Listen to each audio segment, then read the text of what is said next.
Hey, thank you for having coffee with Sheila. What I wanted to talk to you about tonight is FHA short sales.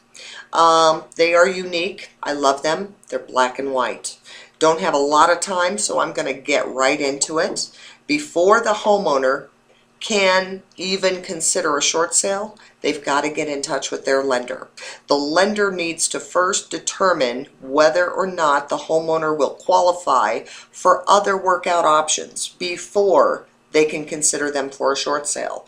So that means if this is a temporary hardship, if it means that they just need to reduce that payment a little bit to make it more workable for the homeowner, this is something that FHA wants the lenders to do. So the lender will first have to go through that process before they can qualify them for a short sale. And if they qualify for a loan modification, they will not qualify for a short sale. So this is something good to do prior to you listing the property, is get that homeowner in touch with their lender, the loss mitigation department, to get that part completed first and foremost. And then once it's done, and once the lender advises the homeowner that they do not qualify for any loan workout option or home retention options, that short sale is their best option, that's when you can go ahead and list the property. And another thing, if there's no junior lien behind the first, the seller can get qualified in the listing phase, get approved to participate in a short sale. So they can qualify the seller and qualify the property, get the appraisal done, so you will know what the appraised value is, what the required net is, and how long, and they typically give 120 days for that agent to obtain a viable offer on the table after that approval to participate is issued. So that's a good thing. Now when it comes to that appraisal being done, make sure you're at the property, because that appraiser going out there is going out blind. If there's something specific, if there's an issue that is really affecting the value of that property and the appraiser will not be aware of it, you need to make sure that they're aware of it.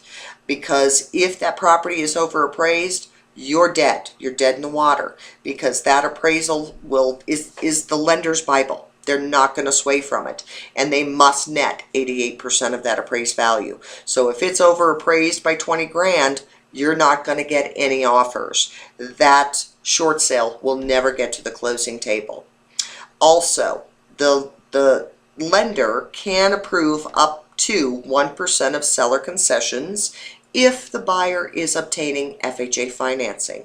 If they are obtaining conventional USDA or VA and asking for seller concessions, it's not an automatic no, but the negotiator will have to send that file to FHA for sign-off. It's called a variance.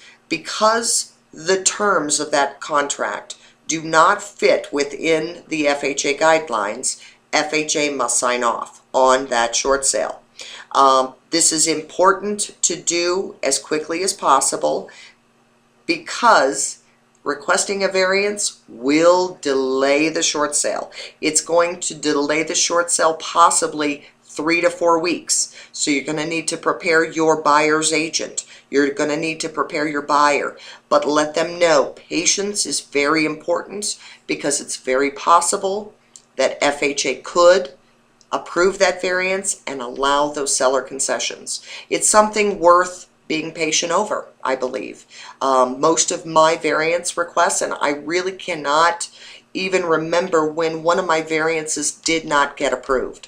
So just key, in any short sale is patience, being persistent, but most of all, keeping that selling agent and that buyer engaged and communicate with them at all times so they know where they're at.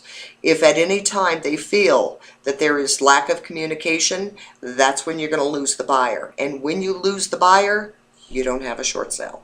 So that's it. I hope you have a great week. And until next week, enjoy the coffee.